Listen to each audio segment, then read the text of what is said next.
Je crois que notre génération doit savoir que la bête de l'événement est là. Et elle arrive. La bête de l'événement est là. Et elle arrive. Bien, chers frères et sœurs en Christ, nous vous saluons encore ce soir dans le précieux et glorieux nom de notre Seigneur Jésus. C'est votre frère Moïse Jouamalou qui revient encore une fois pour échanger avec vous autour de la parole de Dieu. Nous voulons parler autour de la question de la marque de la bête et tout ce qui va avec ce thème.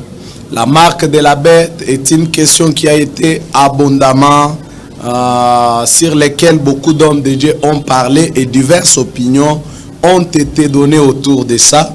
Mais nous pouvons être reconnaissants à Dieu qui a promis que la lumière brillera du milieu des ténèbres parce que réellement, il a fait briller cette lumière.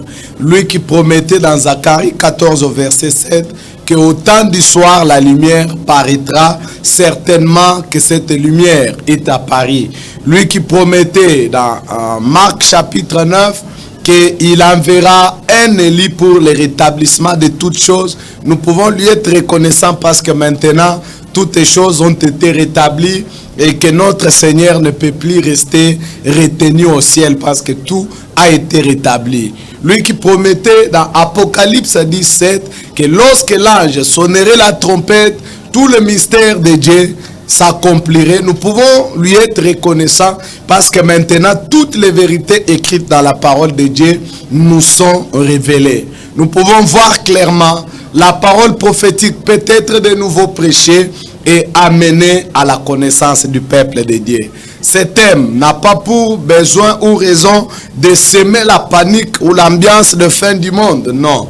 Nous voulons informer le peuple de Dieu en vue de l'inviter à la plus grande vigilance en ce qui concerne la séduction au temps de la fin.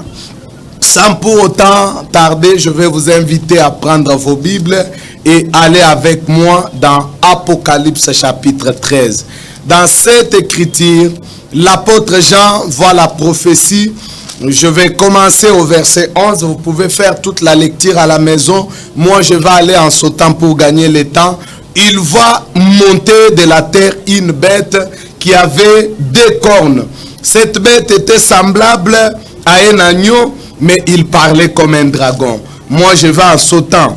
Au milieu du verset 12, il dit, cette bête obligeait la terre et ses habitants à adorer la première bête. C'est très important. Il y a une bête qui oblige les habitants de la terre à adorer la première bête. Nous allons chercher à pister cette première bête pour laquelle la deuxième bête oblige les gens à l'adorer. Il les oblige à adorer la première bête dont la blessure mortelle avait été guérie. Et au verset 14, il est dit, elle séduisait les habitants de la terre par les prodiges qui lui étaient donnés d'opérer en présence de la bête, disant aux habitants de la terre de faire une image de la bête. Une deuxième vérité que nous allons encore étudier, l'image de la bête qui avait été blessée par l'épée et qui vivait. Et il lui fit donner d'animer l'image de la bête afin que l'image de la bête parle et qu'elle fasse que tous ceux qui n'adoraient pas l'image de la bête soient tués. Et elle fit que tous, petits et grands, riches et pauvres, libres et esclaves, reçoivent une marque sur leur main droite ou sur leur front. Et que personne ne puisse ni acheter ni vendre sans avoir le nom de la bête ou le nombre de la bête. Ce sont de ces réalités que nous voulons étudier. Quelle est cette bête pour laquelle la deuxième bête oblige l'adoration? Quelle est l'image de la bête? Qu'est-ce que la marque de la bête? Quel est le nom de la bête? Maintenant, par la révélation de l'esprit, nous pouvons comprendre ces choses. Nous avons vu que cette bête, à partir du verset 11, elle oblige à ce que la première bête soit adorée. La prophétie pour la première bête commence au verset 1, toujours d'Apocalypse 13. Je ne vais pas lire en détail parce que nous reviendrons là-dessus plus tard. À partir du verset 1, Jean dit, puis j'ai vu monter de la mer une bête qui avait 10 cornes et 7 têtes. Maintenant, cette vision que Jean voit est une vision analogue. Pas seulement analogue, mais c'est la même vision que la vision que le roi Belshazzar a vue dans Daniel chapitre 2. C'est aussi la même vision que Daniel a vue à partir du chapitre 7. Mais seulement à chaque étape, Dieu est en train de révéler plus de détails de la même vision. Dieu révèle plus de caractères toujours dans la même vision. C'est ainsi que pour ce qui concerne chaque ministère en Dieu, la révélation va toujours progressivement. Comme l'Écriture dit, la bonté de l'Éternel se renouvelle chaque jour. Plus le temps passe, plus le Seigneur révèle davantage de sa parole. Ainsi, pour bien identifier cette bête, pour bien prendre la chose à la racine, allons jusqu'à Daniel chapitre 2 pour comprendre de quoi il s'agit. Dans Daniel chapitre 2, le roi Belshazzar a vu un songe. Il est troublé par les songes, mais il a complètement oublié quel était le songe qu'il a fait. Mais l'impression du songe est vraiment puissant. Cela, c'est un secret que je vais partager avec tout le monde. Il y a des songes que tu peux faire, tu as rêvé, tu as oublié et puis c'est passé. Mais il y a d'autres songes. Lorsque tu les as vus, même si tu les as oubliés, mais tu sens une forte impression du songe. Tu sens que les songes laissent une marque sur toi. Ce genre de songes, parfois, même si tu as oublié, il faut prier parce que ce sont souvent des messages qui viennent de la part de Dieu de manière particulière. Le roi a vu les songes, il l'a oublié, mais le songe a laissé une forte impression sur lui. C'est ainsi qu'il avait des sages, il avait des magiciens, il avait des marabouts, il avait toutes les personnes qui avaient des pouvoirs surnaturels autour de lui. Le roi appelle tous ces hommes et leur dit, j'ai vu un songe, mais le songe me dépasse. Le problème est là, c'est que j'ai oublié les songes. Maintenant, si vous vous dites que vous avez des pouvoirs surnaturels, si vous vous dites que vous avez des pouvoirs au-delà des capacités humaines, dites-moi ce qu'était mon songe et puis donnez-moi l'interprétation. Les magiciens, les marabouts, ils sont dépassés par la requête que le roi les pose. Ils répondent au roi. Ce que le roi demande, ça c'est verset 11. Ce que le roi demande est difficile. Il n'y a personne qui puisse le dire au roi, excepté le Dieu dont la demeure n'est pas parmi les hommes. Les magiciens, ils adoraient les dieux qui étaient sur la terre. Mais il y a des questions qui dépassent leur entendement. Toi qui vas dans les maisons des marabouts, toi qui vas dans les maisons des magiciens, toi qui pour avoir un siège au ministère, tu as consulté les hommes de ces trempes-là. Mais sache que les solutions que ces hommes peuvent apporter sont des solutions temporelles. Ces hommes peuvent apporter des solutions, mais il y aura des questions qu'ils ne peuvent pas répondre et ils seront limités. C'est ainsi que ces gens disent, la requête du roi est au-dessus de notre capacité.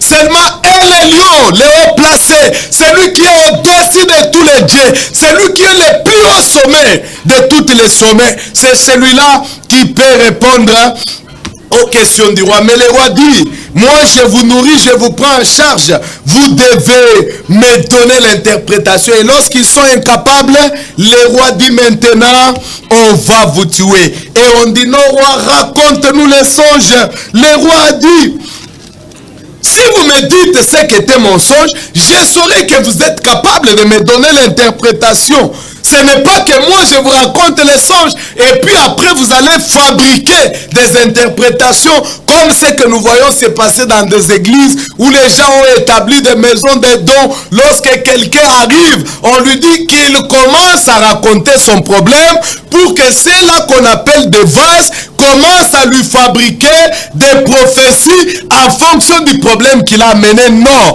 le vrai Dieu n'agit pas comme ça. Le vrai Dieu connaît les secrets cachés dans le cœur, connaît les pensées du cœur de l'homme. C'est pourquoi lorsque Jésus était sur la terre, même lorsque les pharisiens pensaient seulement, Jésus connaissait leurs pensées. C'est pourquoi dans notre génération, le Seigneur a suscité les ministères particuliers.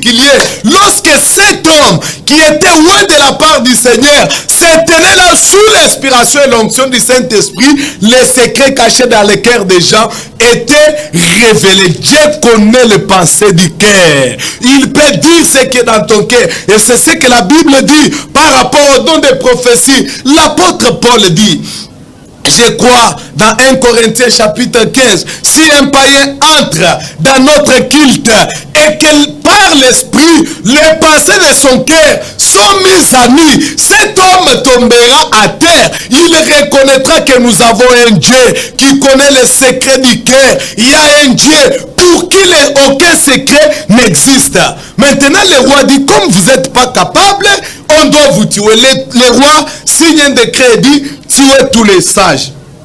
Et Daniel s'approche d'Arjoc qui était le chef du roi et lui demande, mais pourquoi la décision du roi est-elle si sévère? Arjoc lui raconte ce qu'était le problème. Daniel parle avec sagesse à Arjoc pour qu'il puisse obtenir un temps afin de pouvoir prier. Daniel, lorsqu'il est rentré dans sa maison, verset 17, il instruisit de cette affaire Anania, Miskaël et Azaria, ses compagnons.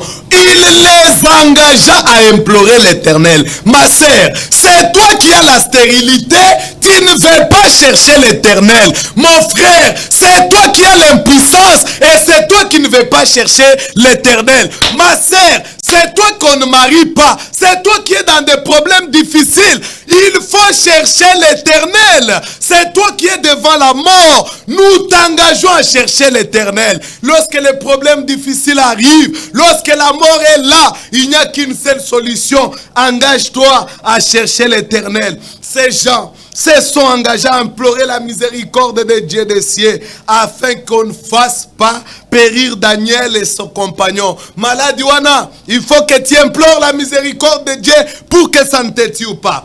Et lorsqu'ils ont prié, le Seigneur, notre Dieu n'est pas seulement un Dieu compris, il est aussi un Dieu qui répond à la prière. Il a dit, invoque-moi au jour de ta détresse, je te sauverai de la mort. C'est lui qui crie à lui, le Seigneur attend. Il est encore écrit dans le livre des psaumes. Quand un juste crie, l'Éternel attend et il le délivre de tous ses frayeurs. David disait, j'ai cherché l'Éternel, il m'a répondu, il m'a délivré de toutes mes frayeurs. De quoi tu perds ce soir? Qu'est-ce qui te fait peur? Implore le Seigneur. Nous sommes disposés à t'aider, à venir prier avec toi, afin que le Seigneur te délivre. Lorsque Daniel a prié, le Seigneur est venu lui révéler les secrets. C'est ainsi qu'au verset 21, Daniel rend hommage à l'Éternel. Il dit, Daniel prit la parole et dit, béni soit le nom de Dieu d'éternité en éternité. À lui appartient la sagesse et la force. C'est lui qui change les temps et les circonstances. Le Dieu qui n'habite pas parmi les hommes, il change les temps et les circonstances. Il peut faire tomber la pluie pendant la saison sèche. Il peut faire tomber la pluie dans les déserts. Il dit dans le livre d'Ésaïe, je vais faire quelque chose qui étonnera les habitants de la terre. Je mettrai un courant d'eau dans les déserts. Les déserts s'échangeront en un terre plein d'eau. Ta vie sèche, ta vie qui est devenue entièrement sèche, il y a quelqu'un qui peut redonner la vie. Il y a quelqu'un qui a la force. Tu ne peux pas changer le temps. Ce qui est saison à sécheresse, tu n'en as pas le pouvoir de changer. Mais il y a quelqu'un qui peut changer le temps et les circonstances. Daniel lui rend gloire. Il dit c'est lui qui révèle les secrets. Maintenant Daniel, avec cette révélation, il est conduit auprès du roi. Au verset 27, le roi prit la parole et dit à Daniel, qu'on nommait Balchatsar, es-tu capable de me faire connaître les songes que j'ai eu et son explication? Daniel répondit en présence du roi, ce que le roi demande est un secret que les sages, les astrologues, les magiciens et les devins ne sont pas capables de répondre. Le roi avait une requête. Toi, tu as une requête ce soir. Toi, tu as une maladie ce soir. Les médecins ne peuvent pas guérir. Ma sœur, Tes trompes ont été ligaturées. Les médecins n'ont plus de choix. Mon frère, on t'a dit que ton cœur est tellement en mauvais état. Les médecins, les cardiologues sont dépassés. La requête que tu as, les hommes de ce monde ne peuvent pas résoudre cela. Mais Daniel dit, il y a un Dieu dans le ciel. Alléluia. Il y a un Dieu dans le ciel ce soir qui est capable de résoudre les problèmes que tu as. La question, la requête de ce roi, le Dieu qui était au ciel. Parfois, tu ne sais pas comment ça va se faire. Marie a demandé, je suis vierge. Comment cela se fera-t-il? L'ange a dit, le Saint-Esprit te couvrira de son ombre. Marie chercha comment un enfant peut se former dans le ventre d'une femme sans qu'il y ait la semence d'un homme. Marie a dit Amen. Ce soir, quel que soit le problème que tu as, ne cherche pas à comprendre. Si Dieu a donné la promesse, il fera que sa promesse s'accomplisse. Il y a un Dieu dans le ciel qui est spécialiste dans les questions où les hommes n'ont pas de spécialité. Il y a un Dieu au ciel dont la sagesse commence là où la sagesse des hommes s'arrête. Lorsque les médecins disent ça n'est fini, c'est alors que lui commence à guérir. Je l'aime ce Dieu. Parce que même la mort ne l'arrête pas. Lazare était mort. Il était déjà enterré. 4 jours sont passés. Mais Jésus regardait cela. Il disait, il dort seulement. Je vais pour les réveiller. Mais toi qui es vivant, parce qu'il est écrit dans la Bible, un chien vivant est plus bon qu'un lion mort. Tant que tu es vivant, il y a de l'espérance pour toi. Crois seulement et tu verras la puissante main de Dieu. Daniel dit, il y a un Dieu dans le ciel et qui révèle les choses qui sont cachées. Maintenant, Daniel commence à dire au roi quel était le songe qu'il avait vu. D'abord, au verset 31, Daniel commence à dire, ô roi, tu regardais, tu voyais une grande statue. Cette statue était immense et d'une splendeur extraordinaire. Elle était debout devant toi. La tête de cette statue était d'or pur. Sa poitrine et ses bras étaient d'argent. Son ventre et ses cuisses étaient d'airain. Ses jambes de fer, ses pieds en partie de fer et en partie d'argile. Tu regardais lorsqu'une pierre se détacha, sans le secours d'aucune main, frappa les pieds de fer et d'argile de la statue et les mit en pièces. Daniel rappelle au roi les songes que le roi avait vu et oublié. Et le roi est stupéfait. Il dit, mais attends Daniel, quand j'ai rêvé, tu étais là. Tu racontes mon songe dans les détails possibles. Parce que Daniel avait un grand Dieu. Il lui dit tout ce qui était les songes. Maintenant, Daniel ne s'est pas arrêté seulement à révéler ce qui était les songes. Tu es allé chez le prophète t'a dit que l'enfant de ta coépouse, c'est elle la sorcière. Ah, c'est bien. Mais le prophète est incapable de résoudre les problèmes de la sorcellerie. Et là, il te dit, Bengana mwana wana. Dieu ne nous a pas appelés à fuir les sorciers. Dieu nous a appelés à chasser les démons de la sorcellerie. Un jour après la prédication, une femme m'a appelé chez elle.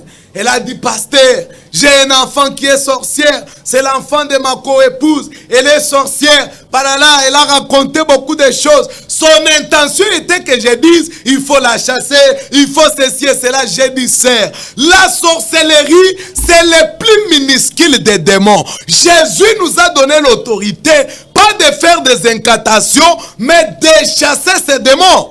Dès que nous prions, le démon est sorti et met l'enfant.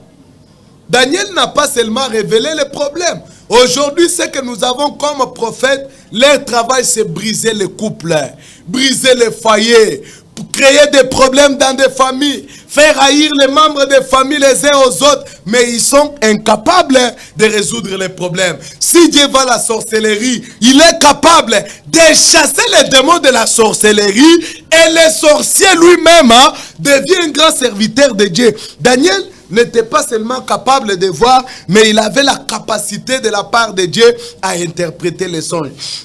Daniel maintenant, il commence à donner l'interprétation au verset 36. Voilà les songes. Nous en donnerons l'explication devant le roi. Ô roi, tu es le roi des rois.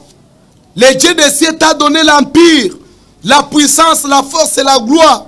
Il a remis entre tes mains quelques lieux qu'ils habitent, les enfants des hommes, les bêtes des champs et les oiseaux du ciel. Il t'a fait dominer sur eux tous. C'est toi qui es la tête d'or. Faisons une parenthèse ici. Daniel s'est retrouvé en Babylone en tant qu'esclave, en tant que déporté dans l'esclavage. Pourquoi? Dieu avait institué Israël comme une nation que lui-même devait administrer. Israël devrait avoir un roi, un président qui était Dieu lui-même. C'est pourquoi Israël ne devrait même pas choisir un roi. Dieu voulait être lui-même le roi d'Israël. Il devrait s'occuper de la politique, du social, de tout ce qui concernait Israël. Et en retour, Israël devrait rester une nation sainte. Parce qu'un Dieu saint ne peut habiter qu'avec un peuple saint.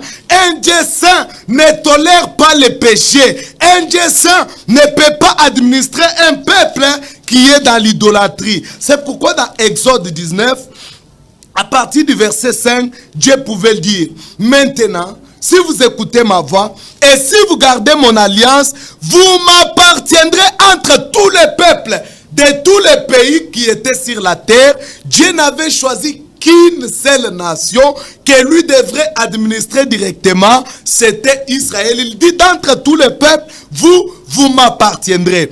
Car toute la terre est à moi. Vous serez pour moi un royaume de sacrificateurs et une nation sainte. Voilà les paroles que tu diras aux enfants d'Israël. C'est comme ça que Dieu avait choisi Israël. Il devrait l'administrer au travers des prophètes. Et Dieu s'était choisi David, pour lequel il dit, j'ai trouvé David qui est un homme selon mon cœur. Dieu voulait qu'il y ait toujours une descendance de David qui devrait rester sur le trône d'Israël, au travers de qui Dieu pouvait administrer le peuple d'Israël. Mais le peuple d'Israël n'est pas resté fidèle à Dieu. Ils se sont abandonnés à des errances. Ils ont commencé à abandonner la loi de l'Éternel et à copier les nations qui étaient voisines. Le Seigneur leur a envoyé des prophètes. Le Seigneur leur a envoyé des avertissements. Mais le peuple n'a pas compris. Et le déclin a commencé depuis Salomon. Salomon, à cause de l'amour des femmes, Salomon a oublié l'alliance de Dieu avec son père David. Il s'est lancé dans les femmes. Les femmes dans lesquelles Salomon s'était lancé l'ont poussé à servir à les dieux païens. C'est ainsi que Salomon, qui était un fils bien-aimé de l'Éternel, est devenu une pierre d'achoppement pour Israël. Il a introduit l'idolâtrie, la magie. Il a même construit les temples des dieux païens. Or, c'est Salomon a fait une chose merveilleuse. Il a construit un temple pour Dieu, mais il a très mal fini.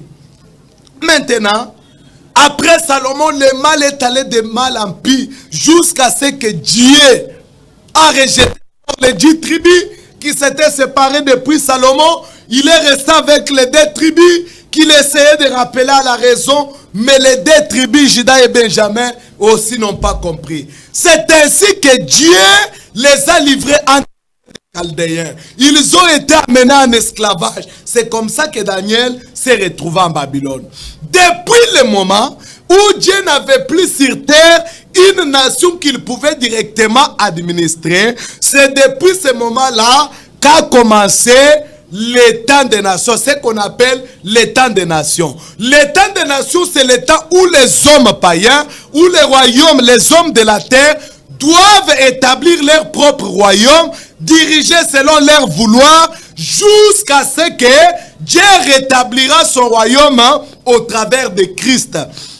Ce que Israël a raté en tant que nation, Dieu le rétablira au travers de Christ.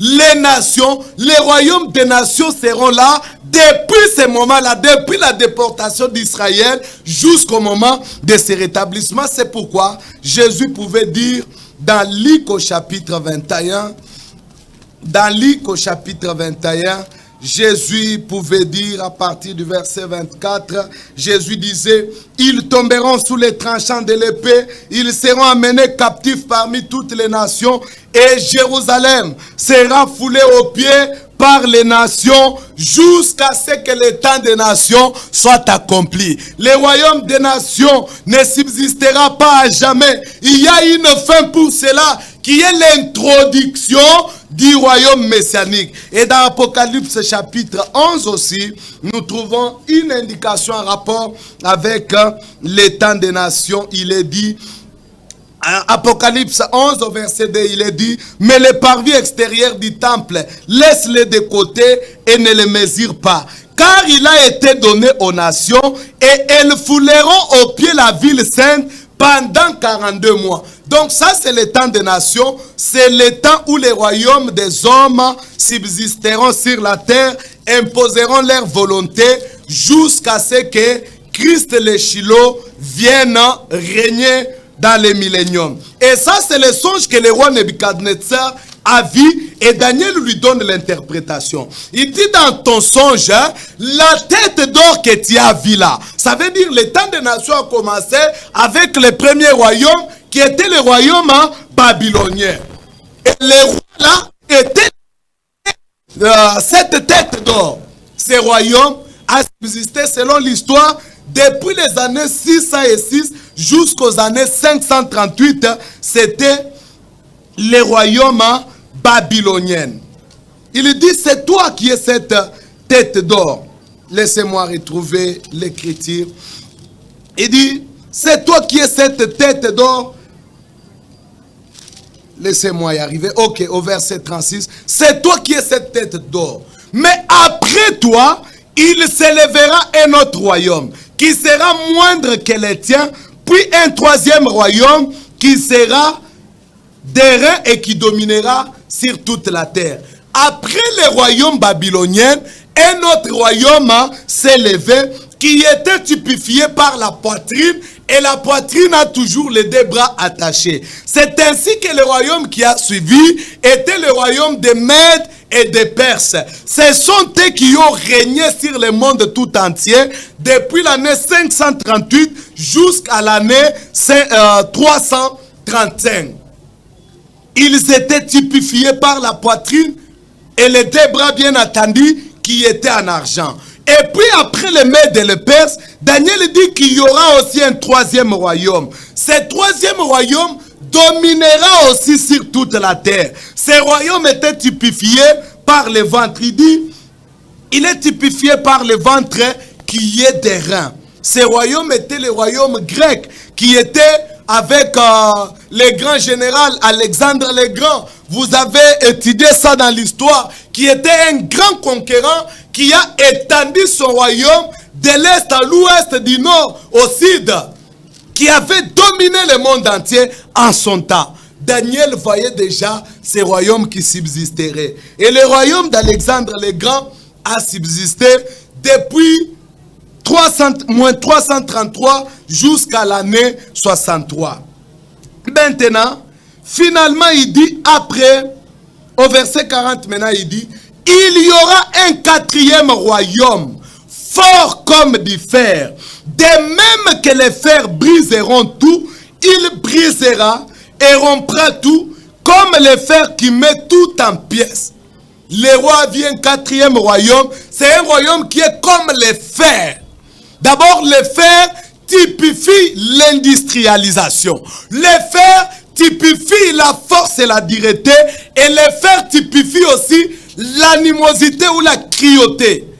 Il dit, dans la fin de ce quatrième royaume, parce qu'il n'est pas seulement les deux jambes, il se prolonge jusqu'aux pieds. Il dit, et comme tu as vu les pieds et les orteils, en partie d'argile et de potier, en partie de fer, ce royaume sera divisé. Mais il y aura en lui quelque chose de la force du fer, parce que tu as vu le fer mêlé avec l'argile.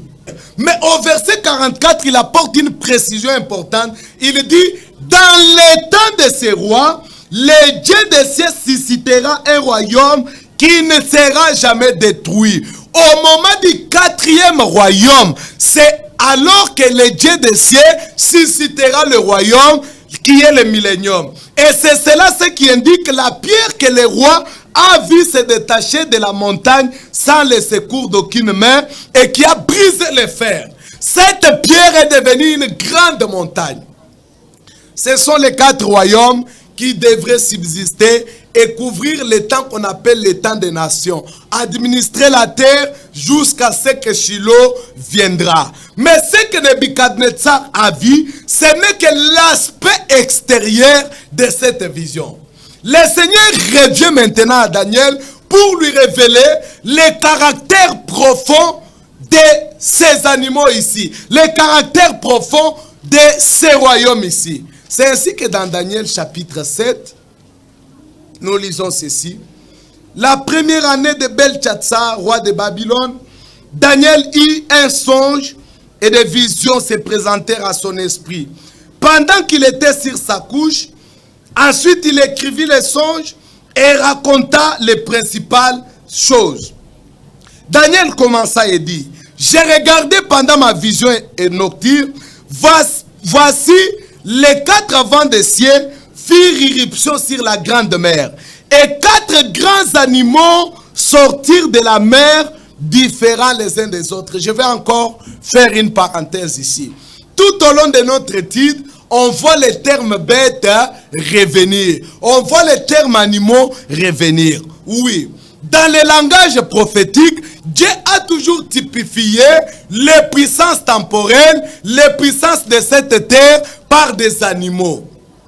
Pourquoi Dieu a toujours typifié le royaume de ce monde par des animaux, par des bêtes? Parce qu'une bête, premièrement, n'a pas de conscience. La bête agit seulement en fonction de sa force et non en fonction de la raison. La bête met en avant sa force. Il ne se réfère pas à la raison, à la bonne raison. C'est sa force qui est mise en avant. Et vous voyez, toutes les nations de la terre se typifient toujours par un animal. Comme notre pays, la RDC, vous avez un emblème qui est le léopard. C'est une façon d'exprimer notre agressivité. Nous sommes un peuple fier. Nous sommes un peuple fort. Dieu aussi a toujours typifié les puissances par les bêtes. Ils n'ont pas conscience. Ils s'appuient sur leur force. C'est pourquoi si vous regardez aujourd'hui la guerre en Ukraine et tout consort, vous pouvez vous demander pourquoi ces gens n'aiment pas la paix. Pourquoi ces gens détestent Donald Trump. Parce qu'il dit que nous voulons la paix. Tous les médias internationaux, France 24, toutes ces choses, ils l'attaquent, ils les combattent. Pourquoi ce sont des bêtes? Pourquoi l'Est de notre pays, il n'y a pas de paix? Ils ont des armes. Ils agissent en fonction des armes qu'ils ont. Ils veulent sortir leurs armes. La raison de se dire, les êtres humains meurent, ce n'est pas bien, c'est viol. Et ça ne les regarde pas. C'est pourquoi Dieu les typifie à des bêtes cruelles. Mais Dieu a aussi typifié son propre fils à une bête. Il a typifié Jésus à un agneau. Jean a dit, voici l'agneau de Dieu qui ôte le péché du monde. Jean a vu l'agneau qui se tenait avec les 144 sur la montagne de Sion. Pourquoi Dieu a typifié son fils avec l'agneau? Parce que l'agneau est un animal doux. L'agneau n'a pas sa propre volonté. Jésus n'avait pas sa volonté. Jésus faisait la volonté de son Père qui est dans les ciels. Et Daniel regarde. Il raconte son songe et sa vision. Il dit, les premières d'animaux que Daniel a vus étaient semblables à un lion. Les premières étaient semblables à un lion et avaient des ailes d'aigle. J'ai regardé jusqu'au moment où ces ailes furent arrachées. Daniel voit, vous pouvez continuer, mon temps me presse. Daniel voit notamment un lion et puis il voit un deuxième animal qui était semblable à un ours qui se tenait sur un côté.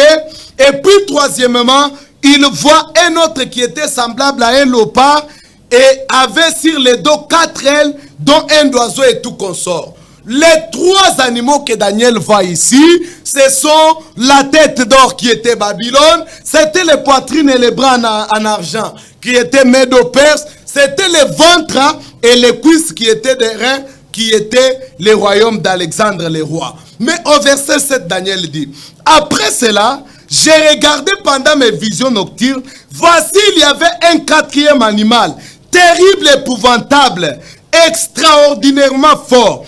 Il avait des grandes dents de fer, il mangeait, brisait et foulait aux pieds ce qui restait. Il était différent de tous les autres animaux. Le quatrième animal que Daniel voit, c'est celui qui est typifié par les jambes dans la vision de Nabuchodonosor. Il dit, il était terrible. Daniel, maintenant, Dieu lui révèle pas seulement l'aspect extérieur, mais la nature profonde de ce royaume. Ce sont des royaumes tyranniques, basés sur la guerre, basés sur la criminalité. Il faut que le sang coule. C'est pourquoi à l'est de notre pays, c'est difficile que la paix rentre. Parce que le chef de ce royaume, qui est le diable Satan, c'est le premier criminel. Il inspire aux autorités politiques la haine. Ils veulent voir le sang. Ce quatrième royaume, il est terrible. Daniel dit au verset 8, j'ai considéré les cornes. Et voici une autre petite corne sortie du milieu d'elle. Et trois des premières furent arrachées devant cette corne. Et voici, elle avait des yeux comme des yeux d'homme et une bouche qui parlait avec arrogance. Daniel regarde sur cette quatrième bête. Il voit qu'elle avait des cornes. Mais il voit par après. Au début, cette petite corne n'était pas là. Il voit une petite corne monter. Quand la petite corne monte, elle fait tomber d'abord 3 cornes. Et cette petite corne avait des yeux. Elle prononçait des paroles arrogantes. C'est ça l'antichrist. C'est de là que Daniel l'a vu. Nous allons faire un point particulier sur la petite corne. Il voit cette petite corne s'élever au sein de ce royaume, de ce quatrième royaume. Je vais sauter. Au verset 13 maintenant. Au verset 15. Moi, Daniel, j'ai eu l'esprit troublé. Je m'approchais de l'un de ceux qui étaient là et je lui demandais de me révéler la vérité quant à toutes ces choses. Il me répondit et me fournit des explications. Ces 4 grands animaux, ce sont 4 rois qui s'élèveront de la terre. Exactement ce que Belchatsar a vu. Les 4 rois, les 4 royaumes qui s'élèveront de la terre. Mais les saints du Très-Haut recevront les royaumes et posséderont les royaumes d'éternité en éternité. Mais Daniel n'est pas satisfait par ce qui lui est dit. Parce que le quatrième animal l'intrigue. L'intrigue même pour nous ce soir, c'est le quatrième royaume. Daniel dit au verset 19, ensuite j'ai désiré savoir la vérité sur la quatrième bête, qui était différente de toutes les autres, extrêmement terrible, qui avait les dents de fer et des ongles d'airain, qui mangeait, brisait, foulait aux pieds ce qui était. Et sur les 10 cornes, Daniel voulait comprendre ce qui était en rapport avec cette corne. L'interprétation lui est donnée au verset 24. Au verset 23, il lui est dit, il me parla ainsi. Le quatrième animal, c'est un quatrième royaume qui existera sur la terre, différent de tous les royaumes et qui dévorera toute la terre et la foulera aux pieds. Voilà exactement Daniel qui revoit les songes, la même vision que Belchatsar. Maintenant, les 3 premiers royaumes sont passés. Nous ne voulons pas nous attarder là-dessus. Nous sommes au temps du 4e royaume qui est censé rester en place jusqu'au temps où Christ rétablira le millénium. Vous savez quel était le 4e royaume? C'était l'Empire romain qui a dominé depuis les années 63 et que physiquement comme ça, jusqu'en 476, l'Empire romain occidental a connu son déclin alors que l'Empire romain d'Orient a continué jusqu'à 1453. C'est cet empire qui est censé rester à la fin. C'est cet empire qui accomplira les plus grandes choses, qui foulera la terre par sa méchanceté. Mais un élément est très important ici. On a vu que le royaume, l'Empire romain, devrait rester en place jusqu'à ce que Christ vienne rétablir son royaume.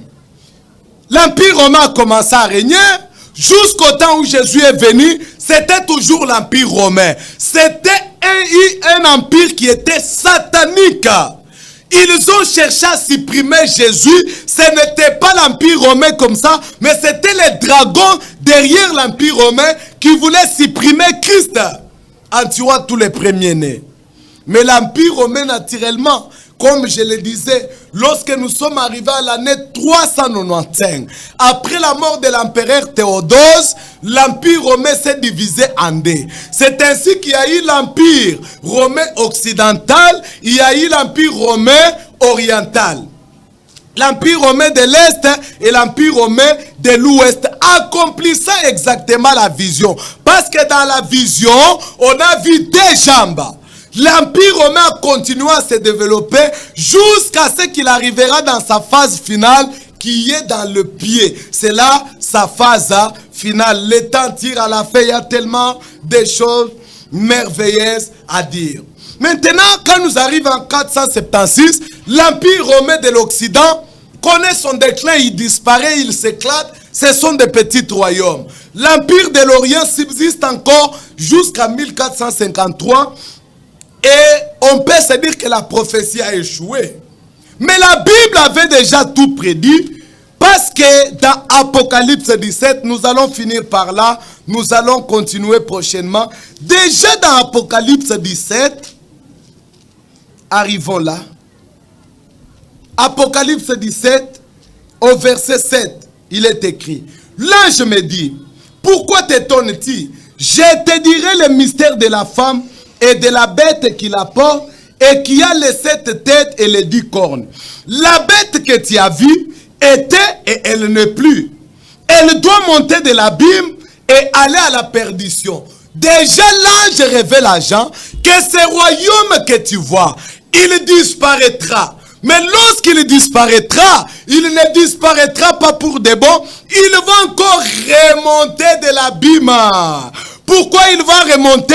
C'est maintenant pour aller jusqu'à son destin funeste. C'est pourquoi lorsque Jean lui voit, à partir d'Apocalypse 13, il voit cette bête réapparaissant dans sa forme finale, sortant de l'abîme pour accomplir son destin final. L'État nous presse, il y a tellement de merveilleuses choses à dire. Suivez-nous prochainement, nous continuerons avec notre étude. Que Dieu vous bénisse, c'était le frère Mwenzeji. Appelez-nous par ce numéro et ne ratez pas cette série, c'est très important. Que Dieu vous bénisse.